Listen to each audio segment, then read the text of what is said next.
Umar ibn al-Khattab radhiyallahu anhu pernah berkata, "Lau anna li tila'ul ardi dhahaban laftadaitu min adzabillah qabla an arah."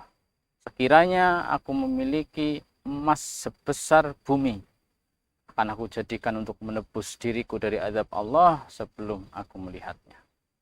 Kesempatan bagi kita untuk mengamankan diri kita dari azab Allah dengan harta yang kita miliki, silahkan bisa diinfakkan di proyek pembangunan Pondok Pesantren Tahfidzul Quran Nailul Majid Temugiring, Banteran, Wangon, Banyumas. A'udzu billahi minasyaitonir Pertanyaan 1, rajim. apa perbedaan antara adab, akhlak, moral, etika? Moral bukan bahasa Arab, etika bukan bahasa Arab, jadi secara syar'inya nggak ada. Ya, itu bahasa Indonesia, bahasa kita lah. Etika apa sih? Etika ya anggah ungguh. Ya. Moral itu apa moral? Moral itu ya kalau orang tidak bermoral berarti orang tidak berakhlak, orang tidak beradab, ya, orang tidak baik, kan kayak gitu. Itu makna moral maupun etika. Dulu ada PMP, kalau saya sekolah SD SMP dulu ada PMP, apa? Pendidikan Moral Pancasila. Masih ingat ya? Sekarang masih ada nggak? Adanya PPKN gitu ya, kewarganegaraan. Nah, saya dulu ada PMP, Pendidikan Moral Pancasila. Jadi bagaimana moral Pancasila, akhlak yang diajarkan seperti tepos liro misalnya ya, tolong menolong. Ini bagian daripada akhlak. Nah, yang masuk dalam ranah syariat atau agama Islam itu adab dan akhlak. Apa itu adab? Apa itu akhlak? Ada istilahnya, oh itu akhlaknya mulia.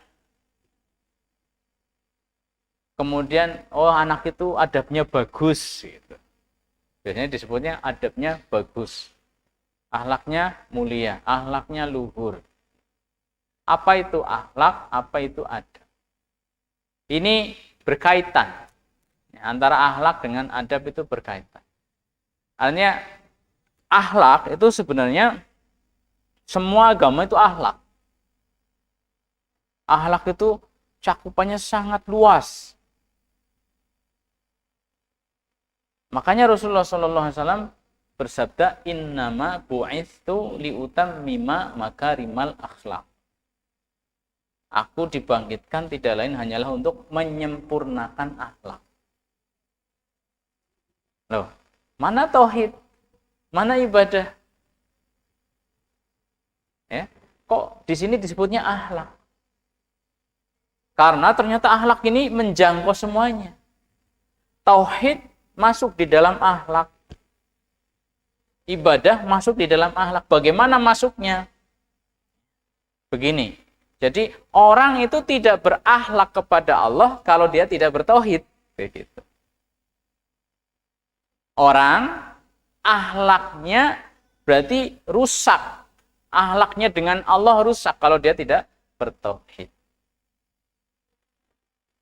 Anggah ungguhnya dengan Allah rusak kalau dia tidak mengesahkan Allah. Kalau dia menyekutukan Allah berarti dia jahat, dia jelek, dia tidak berakhlak kepada Allah Subhanahu wa taala. Itu ya. Sehingga tauhid pun bisa masuk dalam akhlak. Ibadah sama. Orang yang akhlaknya bagus dengan Allah, maka dia akan banyak ibadahnya kepada Allah. Ibadah masuk dalam bagaimana akhlak kita kepada Rasulullah Shallallahu Alaihi Wasallam, yaitu dengan mengikuti sunnah-sunnah beliau. Ini akhlak kepada Allah, akhlak kepada Rasulullah, akhlak kepada Al-Quran. Bagaimana kita membacanya, mempelajarinya, mengamalkannya, mendakwahkannya, itu akhlak kita pada Al-Quran. Akhlak kepada orang, bagaimana kita bermuamalah secara baik dengan orang. itu akhlak jangkauannya sangat luas. Makna luas, makna umum daripada kalimat akhlak. Nah, nanti ada makna khusus. Makna khusus dari akhlak itu dibedakan, ada akidah, ada ibadah, ada akhlak. Gitu ya. Ada akidah. Akidah itu yang bersifat keyakinan. Keyakinan kita kepada Allah, pada malaikat, pada hari akhir, surga, neraka, hari kebangkitan, alam barzah. Itu keyakinan sifat. Memilih tempat pendidikan untuk anak kita di pesantren adalah pilihan yang sangat tepat. Kenapa? Karena hari ini mereka saat ada di rumah susah sekali dipisahkan dengan HP. Dan kita tahu bahwa alat tersebut lebih banyak merusak daripada memberi manfaat. Alhamdulillah di negeri ini bertebaran pesantren-pesantren, ma'had-ma'had. Kita bisa memilih ma'had pesantren terbaik untuk anak kita. Di tempat ini ada pondok pesantren Tahfidzul Quran Nailul Majid Mukiring, Desa Banteran, Kecamatan Wangon, Kabupaten Banyumas. Insya Allah akan mendidik putra-putri negeri ini agar hafidz Quran. Tidak sekedar hafal Al-Quran, tapi bagaimana nilai-nilai Al-Quran mereka aplikasikan dalam kehidupan sehari-harinya. Silahkan bergabung bersama kami, ahlan wa sahlan. Itu keyakinan sifatnya. Akidah. Kemudian nanti ada ibadah. Ibadah itu tata cara kita atau kita beribadah pada Allah Subhanahu wa taala dengan sholat, dengan puasa, dengan haji, dengan zakat. Ini ibadah-ibadah. Ibadah mahdhah, ada ibadah ghair mahdhah. Kemudian akhlak. Akhlak itu berarti bagaimana kita berinteraksi dengan manusia. Kita jujur, kita sopan, kita punya kepribadian yang bagus, pemberani, dermawan, ya. Sidik, misalnya. Nah, itu semua adalah akhlak. Jelas ya? Ini kalau makna akhlak secara khusus. Nah, Rasulullah Shallallahu Alaihi Wasallam disebutkan kana khuluquhul Quran. Rasulullah itu akhlaknya adalah Al-Quran. Artinya semua ajaran Al-Quran Rasulullah telah mengamalkannya. Rasulullah telah menjadikannya sebagai karakter pribadinya. Di Al-Quran diperintahkan suruh sabar, Rasulullah penyabar, paling penyabar. Di Al-Quran diperintahkan suruh memaafkan, Rasulullah orang yang sangat pemaaf. Di Al-Quran kita suruh bersedekah, Rasulullah orang yang sangat-sangat menjadi teladan dalam sedekah, dan seterusnya. Apa kebaikan-kebaikan yang diajarkan oleh Al-Quran, Rasulullah telah mengamalkannya. Sehingga disebutkan karena khuluquhul Quran. Akhlaknya Rasulullah adalah Al-Quran. Dan Rasulullah berhasil mencetak para sahabat menjadi Quran-Quran yang berjalan.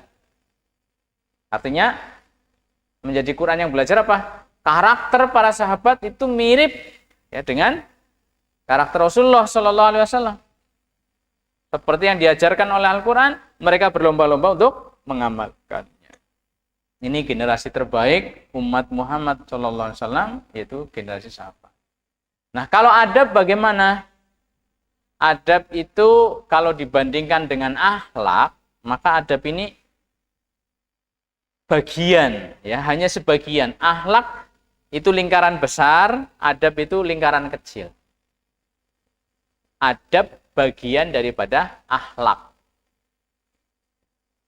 Orang yang akhlaknya bagus, otomatis adabnya bagus. Kalau orang adabnya tidak bagus, dia tidak akan dikatakan akhlaknya bagus. Tapi kalau orang akhlaknya bagus, otomatis adabnya juga bagus. Nah, terus di mana adab itu? Adab itu lebih pada yang sifatnya zahir. Kalau akhlak itu lahir batin. Akhlak itu lahir batin. penyabar. Itu kan nggak kelihatan ya. Kalau kita nanti akan muncul, kadang tidak muncul, kita tidak tahu fulan penyabar apa tidak. Padahal dia penyabar. Akan kelihatan muncul kalau ada suatu ternyata dia bisa tenang. Nah, tapi kalau lagi nggak ada apa-apa, kita tidak bisa menilai dia penyabar apa bukan. Meskipun jelas dia penyabar. Karena apa? Itu ada di dalam dirinya. Kadang bisa keluar, kadang belum terlihat. Ini contoh. Kemudian keberanian, ya. Kalau ada orang di situ, kita kan nggak tahu dia pemberani apa tidak. Ternyata dia pemberani, tapi dia lagi diem. Ya kita nggak tahu kalau ternyata dia pemberani. Nanti kapan kita tahu dia pemberani? Oh ternyata dia ketemu musuh begini-begini. Kita baru tahu. Jadi akhlak itu sifatnya hal-hal yang lahir, hal-hal yang batin bisa. Tapi kalau adab itu terkait dengan hal-hal yang sifatnya lahiriah.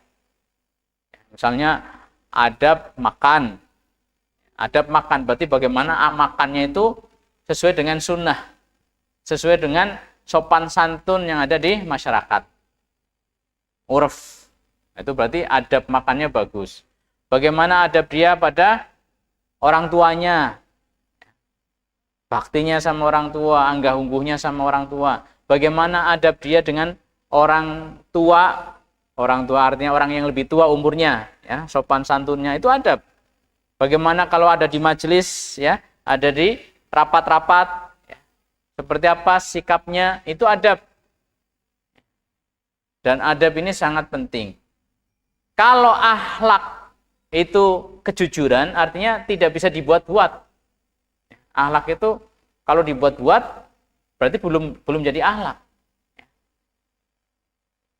Kalau pura-pura baik gitu ya, pura-pura sopan, itu berarti bukan akhlak yang baik, karena baru pura-pura. Tapi kalau adab itu bisa saja dia mujamalah itu disengaja. Biasanya dia nggak seperti itu, tapi pas di sini dia menampakkan adab yang sangat bagus. Ya kita sebut dia beradab di majelis ini.